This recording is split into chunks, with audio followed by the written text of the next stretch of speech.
आज Doubtnut app download करें। Doubtnut पर अपने सभी गणित, रसायन विज्ञान, भौतिक विज्ञान और जीव विज्ञान के डाउट्स का करो सफाया। बस प्रश्न की फोटो खींचो, एक ही प्रश्न को क्रॉप करो और तुरंत वीडियो सोल्यूशन पाओ। अभी डाउनलोड करें। नमस्कार दोस्तों। प्रश्न हमारा दिया हुआ है कि शीर्ष 2,2, 4,4 और 2,6 वाले त्रिभुज की भुजाओं के मध्य बिंदुओं को मिलाने वाली रेखाओं से बने त्रिभुज का क्षेत्रफल ज्ञात कीजिए। इसका प्रश्न का मतलब है कोई एक त्रिभुज है, उसके मध्य बिंदुओं को पहले मिलाओ और फिर एक त्रिभुज बनेगा जिसका क्षेत्रफल हमें ज्ञात करना है। चलिए दोस्तों, हम सर्वप्रथम एक त्रिभुज बना लेते हैं। मान लेते हैं यह कोई त्रिभुज है। ठीक है दोस्तों, अगर इस त्रिभुज को हम देखें तो यहाँ से इसके हम निर्देशांक मान लेते हैं। ये है ए, ये है बी और ये है सी। ए के निर्देशांक दे दिए गए हैं 2,2। ठीक है दोस्तों, बी के निर्देशांक दे दिए गए हैं 4,4 और सी के निर्देशांक दे दिए गए हैं 2,6। अब दोस्तों, इनके मध्य बिंदु हम मान लेते हैं डी, ई एंड एफ है। इसका मध्य बिंदु है डी, इसका मध्य बिंदु है ई और इसका मध्य बिंदु है एफ। ठीक है दोस्तों, अब हम इन तीनों को भी मिला देते हैं। ठीक है दोस्तों, तो हमने डी और ई को मिला दिया और हमने दोस्तों अब डी और एफ को मिला दिया और अब हमने ई और एफ को मिला दिया। तो ये हमारा एक और त्रिभुज बन गया। दोस्तों, प्रश्न में बोल रहा है कि त्रिभुज डी ई एफ का क्षेत्रफल हमें बताना है। इसका क्षेत्रफल हमें बताना है। ठीक है, चलिए दोस्तों, सर्वप्रथम हम डी के निर्देशांक निकाल लेते हैं। डी के निर्देशांक क्या मिलेंगे? डी बराबर दोस्तों ये है अगर x1 और ये है y1, ये हो जाएगा आपका x2, ये हो जाएगा y2, ये हो जाएगा x3 और ये हो जाएगा y3।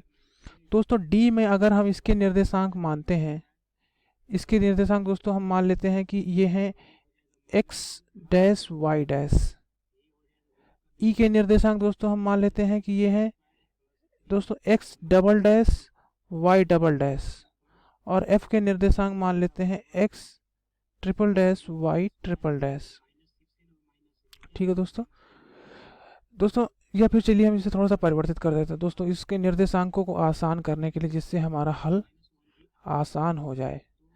दोस्तों हम मान लेते हैं कि d के निर्देशांक है दोस्तों x1 y1, ई के निर्देशांक है x2 y2। दोस्तों ये घात नहीं है, बस ये निरूपण है। और f के निर्देशांक है x3 y3। ठीक है दोस्तों, अब दोस्तों यहाँ से d के निर्देशांक कैसे मिलेंगे? d के निर्देशांक x1 दोस्तों x1 y1 क्या हो जाएगा? इसका मान क्या मिलेगा दोस्तों? ये हो जाएगा दोस्तों x1 धन x2 बटे 2 कॉमा y1 धन y2 बटे 2। ठीक है दोस्तों, चलिए हम यहाँ पे मान रख देते हैं। तो x1 का मान क्या है दोस्तों? 2। x2 का मान क्या है? 4 इसके बटे 2। y1 का मान क्या हो जाएगा? 2। y2 का मान हो जाएगा 4 बटे 2। तो दोस्तों अब यहाँ से देखते हैं। दोस्तों यहाँ से मान आ गया हमारा 6 बटे 2 कॉमा 6 बटे 2। तो डी के निर्देशांक क्या मिल जाएंगे दोस्तों हमें? 3 कॉमा 3। दोस्तों चलिए हम निकालते हैं अब ई के निर्देशांक। ई के निर्देशांक क्या हो जाएंगे दोस्तों? इसी तरह से जैसे हमने डी का निकाला, ई के निर्देशांक हैं x2 y2। दोस्तों ये फिर से बता दे रहा हूँ, ये घात नहीं है, ये सिर्फ एक निरूपण को आसान करने के लिए मैंने बनाया है x2 y2। ये घात नहीं है, बिल्कुल इसे मत लीजिएगा। तो दोस्तों यहाँ से हो जाएगा x1 धन x3 बटे 2 और y1 धन y3 बटे 2। अब दोस्तों इसे रखते हैं। दोस्तों यहाँ से अगर हम देखें तो x1 का मान क्या दिया हुआ दोस्तों हमें? 2। x3 का मान क्या दिया हुआ हमें? 2 इसके बटे 2। और y1 का मान क्या दिया हुआ है? 2। y3 का मान क्या दिया हुआ? धन 6 बटे 2। दोस्तों इसको हम हल करेंगे तो हमें क्या मिल जाएगा? इसका मान 2,4। ये हो जाएगा हमें ई का मान। ठीक है दोस्तों, ये हो जाएगा x2 y2। और अब दोस्तों हमारा अंतिम है x, हमारा f है दोस्तों। f जिसके निर्देशांक है दोस्तों x3 y3। दोस्तों अगर आप इसको और आसान करना चाहते हैं तो आप इसे ऐसे लिख सकते हैं x3 y3, कोई दिक्कत नहीं है दोस्तों, ये सिर्फ निरूपण है। x3 y3। ठीक है दोस्तों, इसका ये क्या हो जाएगा?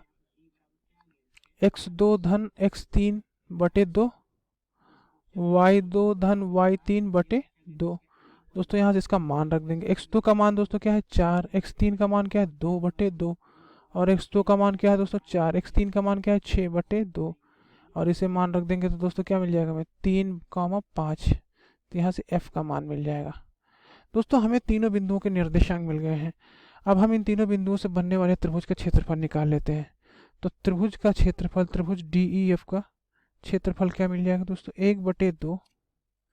दोस्तों मैं यहाँ से फिर से बोल रहा हूँ x1 यहाँ से हो जाएगा y2 माइनस y3 धन x2 दोस्तों यहाँ से y1 क्षमा कीजिएगा y3 माइनस y1 धन x3 और y1 माइनस y2।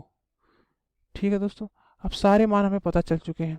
दोस्तों x1 और y1 क्या है, x1 क्या है दोस्तों 3 है, तो x1 का मान क्या है दोस्तों 3, y2 का मान क्या है दोस्तों 4 और y3 का मान क्या है 5, x2 का मान क्या है दोस्तों 2, y3 का मान है 5, y1 का मान है दोस्तों 3, x3 का मान है दोस्तों 3, y1 का मान है 2 और y2 का मान है y1 का मान क्या है दोस्तों 3, क्षमा कीजिएगा y1 का मान है दोस्तों 3 और y2 का मान है 4। देख लीजिए दोस्तों फिर से यहाँ से ये y1 है 3, यहाँ से ये y3 है 5, फिर दोस्तों यहाँ से 3 और उसके बाद दोस्तों y1 का मान है 3 और यहाँ से ये हो गया। चलिए दोस्तों इसे आगे हल करते हैं। इसका मान क्या रखेंगे हम 1/2, 3 गुणे यहाँ से हो जाएगा -1, यहाँ से हो जाएगा दोस्तों 2 गुणे 2 और यहाँ से हो जाएगा दोस्तों 3 गुणे -1। चलिए दोस्तों इसे यहाँ से आगे हल करते हैं। इसका मान हो जाएगा 1/2 -3 धन 4 -3। इसे लिख सकते हैं दोस्तों -2/2 या इसे लिख सकते हैं 1 वर्ग इकाई। तो दोस्तों ये हमारा अंतिम उत्तर है। आशा करता हूँ आपको समझ में आया होगा। देखने के लिए धन्यवाद। कक्षा 6ठी से 12वीं से लेकर नीट, IIT, JEE वो एडवांस के लेवल तक 1 करोड़ से ज्यादा छात्रों का भरोसा।